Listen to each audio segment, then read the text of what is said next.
হবে হাসরের ময়দানে আমি দাঁড়ায় সব নবীদের সামনে ঘোষণা করব আমার উম্মত বেশি। নবীর উম্মতের দল, আমার আপনার সন্তান বেশি হওয়ার কারণে যদি আমার নবী একটু গর্ব করতে পারে, আমার থেকে সৌভাগ্যশীল আর কে আছে? আমাকে নিয়ে আমার নবী গর্ব করবে, এর থেকে বড় বিষয় আর কি হতে পারে রে বাবা? এর থেকে খুশির বিষয় আর কি হতে পারে রে বাবা? ওরে পর্দার অন্তরালের আম্মা জান, মনটা কি চায় না আপনার নিয়ে আমার নবীজি আসলে গর্ব করবে রে? একটু আগায় আসুন না, ওই বেঈমান ব্রিটিশ বেনিয়াদের কথা শুনবেন না, ওই আমেরিকার ক্ষমতাশালীদের সন্তান বেশি, তাকায় দেখবেন, খেয়াল করে দেখবেন।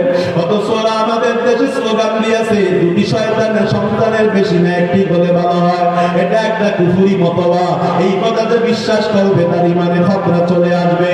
এটা নবীর উম্মতের দল।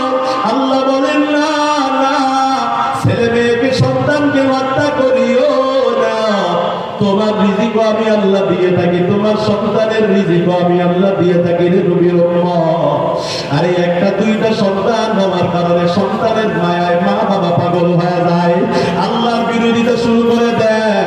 মাদ্রাসায় সন্তান দিছে, এখন মাদ্রাসার নিয়ম মানতে চায় না।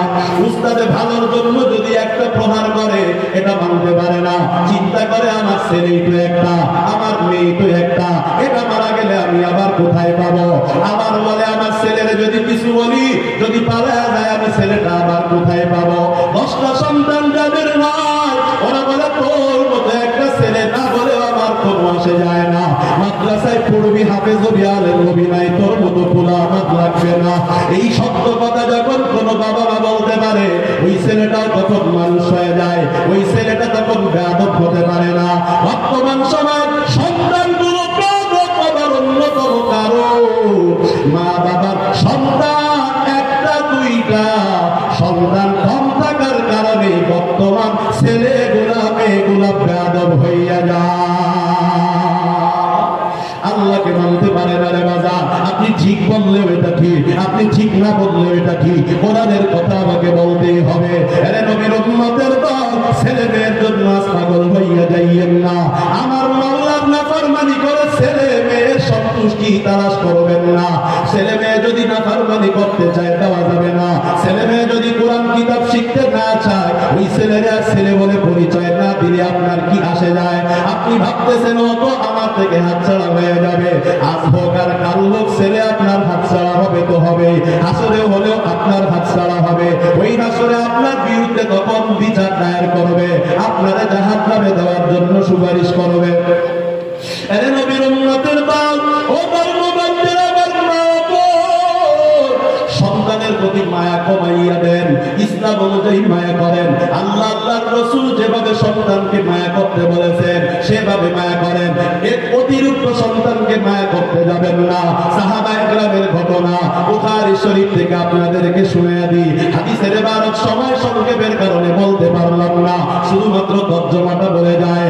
আমার নবীজি হাদিসে ডাক দিয়া কয়, হযরত আবু তালহা রাদিয়াল্লাহু তাআলা আনহুর হাদিসটা হযরত আনাস ইবনে মালিক রাদিয়াল্লাহু আনহু বর্ণনা করেছেন। হযরত তালহা একটি সন্তান তার বিবির গর্ভ থেকে প্রসব হয়েছে, ফুটফুটে সন্তানটা রেখে এবার হযরত আবু তালহা জীবিকার তাগিদে বাইরে যায়। আগের মতো মোবাইল ছিল না, আগের মতো চিঠি, এখনের মতো চিঠির ব্যবস্থা ছিল না। আবু তালহা জীবিকার তাগিদে মরুভূমিতে বের হয়ে যায়। মা হঠাৎ করে তাকাইয়া দেখে আমার ছোট্ট বাচ্চাটা দুনিয়া থেকে কেমন জানি চলে যাবে রে। বাচ্চাটা জ্বরটা এতটা বেড়ে গেল, এখন আমার সন্তানের জীবন চলে যাবে, আমার স্বামীটা বুঝি আমার সন্তানকে কোলে দিতে পারবে না। আবু তালহার বিবি ধৈর্য ধারণ করে বসে আছে। ঠিক সন্ধ্যাবেলায় হযরত আবু তালহা ঘরের মধ্যে যখন ফিরেছে, ঘরের মধ্যে ঢোকার সঙ্গে সঙ্গে আবু তালহা রাদিয়াল্লাহু আনহুর বিবি গামছা নিয়ে আসছে। স্বামীর শরীরের ঘামগুলো মুছে দেয়, স্বামীকে একটু ঠান্ডা পানি খাওয়ায়, স্বামীর জামা কাপড়গুলো খুলে দেয়, পাখা নিয়ে স্বামীরে বাতাস করে রে। স্বামীর রিসিপশনটা কত সুন্দর করে বিবি করে। বর্তমান আমাদের মা বোনেরা হোটেলে রিসিপশন করে, রেস্টুরেন্টে রিসেপশন করে, ট্রেনে রিসেপশন করে, বিমানে রিসেপশন করে। পরপুরুষের রিসেপশন করতে করতে স্বামীর রিসেপশনের খবর নাই। অফিসে অনেক পুরুষকে সালাম দেয়, নিজের স্বামীর কপাল পড়ার সালাম দেওয়ার সুযোগ নাই। বাজার সময় আমার সংক্ষেপ কথা লম্বা করা যাবে না।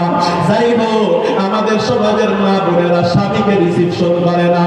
হযরত আবু তালহার বিবি স্বামীরে সুন্দর করে রিসেপশন করে। স্বামী বলে, আমার বাচ্চাটা কেমন আছে? বিবি বলে, না মারা গেছে। বিবি বলে, তোমার বাচ্চাটা আগের থেকে আরো আরামে আছে, কারণ নাবালেগ বাচ্চা মারা গেলে যেহেতু জান্নাতে যায়, এই জন্য বলে এখন সে আরামে আছে। স্বামী এবার ঘরের মধ্যে আসছে, স্বামী এবার সুন্দর করে খানা দানা খাওয়াইছে। স্বামীর জরুরত হয়েছে, অর্থাৎ স্বামীর সহবাসের প্রয়োজন হয়েছে। বিবিকে আহ্বান করেছে, একটু ভালো করে খেয়াল করবেন মা, ছেলে মারা গেছে আর মা এদিক দিয়া স্বামীর কেমন খেদমত করতেছে। আমাদের মা বোনেরা বলে, সন্তানের জন্য দাপাইতে দাপাইতে কাঁদতে কাঁদতে স্বামীর খবর রাখতো না। ও মা, এটা ইসলাম না রে মা। সন্তানের জন্য স্বামীর খেদমত ভুলে যাবে, এটা আপনার জন্য না রে। আপনার স্বামী খুশি থাকলে আপনার জন্য জান্নাত, ছেলে মেয়ে খুশি থাকলে জান্নাত, এমন হাদিস নবী বলে না। আবু তালহা বিবিরে নিয়ে বিছানায় গিয়েছে, জরুরতটা পূরণ করেছে। আবু তালহা রাদিয়াল্লাহু আনহুর বিবি স্বামীরে গোসলখানায় নিয়া শরীর গলে গলে গোসল করায়া দিয়েছে। কাপড় চোপড় গুলো খুলিয়া আবার শুকনা কাপড় গুলো স্বামীর শরীরে পরায়া দিয়েছে।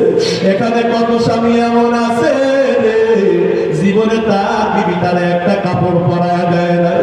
কথা বলেন, আছে না নাই? এরে পর্দার মা, আপনার কাছ কি ভুলে গেলেন? আমার নবীজি বলতেন, তোমরা বাসায় যাবার আগে আগের থেকে খবর দিয়ে যাবা,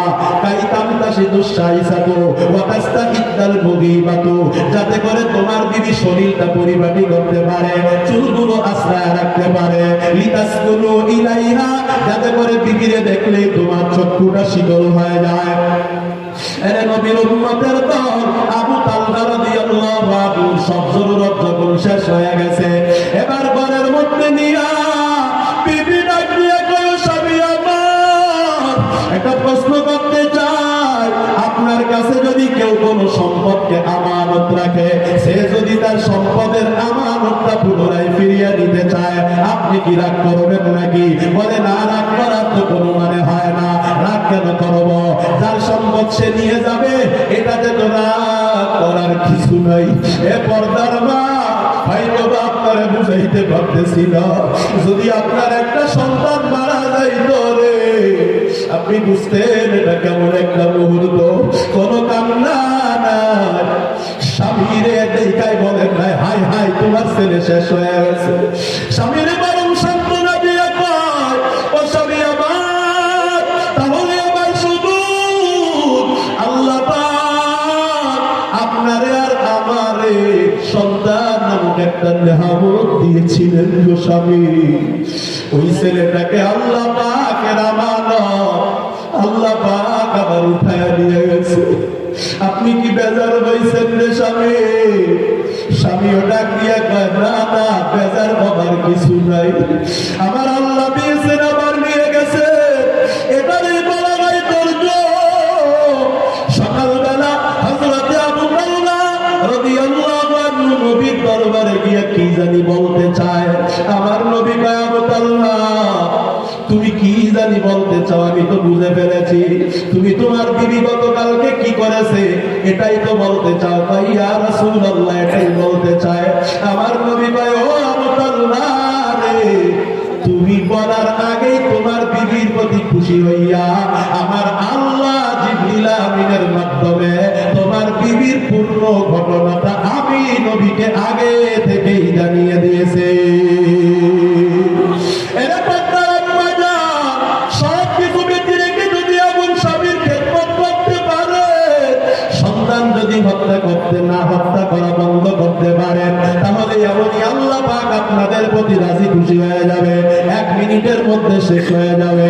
এরে পদ্মার অন্তরের আপনি জান, ভালো করে শুনে নেন। কিতাবের মধ্যে, হাদিসের মধ্যে আর একটা অংশ আছে, ওই যে একটা ছেলে মারা গেছে, আবু তালহা তার বিবি উত্তম রূপে ধৈর্য ধারণ করেছে, এর বিনিময়ে আল্লাহ পাক রব্বুল আলামিন হযরতে আবু তালহার এই বিবিকে পুনরায় 9টা সন্তান দান করেছে।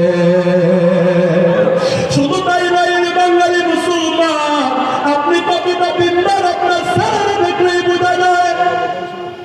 ছেলেটাকে মাদ্রাসায় দিয়েছেন, মাদ্রাসায় পড়ে না, কারণ আপনার ইনকাম ভালো না। আপনি নামাজ পড়েন কিন্তু আপনার পরিবারে দিনদারিত্ব নাই, আপনি সুদের সাথে জড়িত আছেন, আপনি মিথ্যার সাথে জড়িত আছেন, আপনি নেশার সাথে জড়িত আছেন, এজন্য আপনার ছেলে মেয়ে মানুষ হয় না।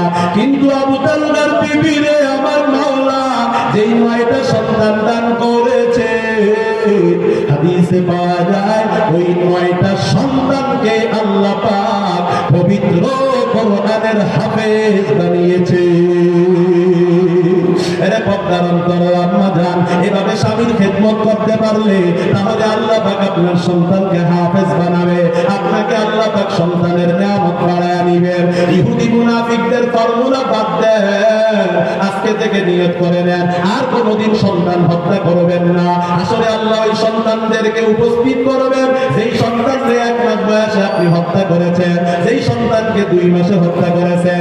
আল্লাহ বলবেন, বল ওয়াইদাল মাউউদাতু সুইলাত বিআইয়ি দামিন কুতিলাত, তোরে কি কারণে হত্যা করা হয়েছে? ওই সন্তান বলবে, আমার মা বাবারে জিজ্ঞান, আমার মা বাবা আমারে কেন হত্যা করেছে? একটা সন্তান হত্যার দায় এড়াতে পারবা না রে মা বাবার দল, একটা সন্তান গর্ভে হত্যা করাটাই তোমার জাহান্নামে যাওয়ার জন্য যথেষ্ট হয়ে যাবে, তাতে সন্দেহ নাই। আল্লাহ পাকের দরবারে দোয়া করি, আল্লাহ যেন আমাদের প্রত্যেককে অনেকগুলা সন্তান হাফেজ আলেম নিয়া হাসরের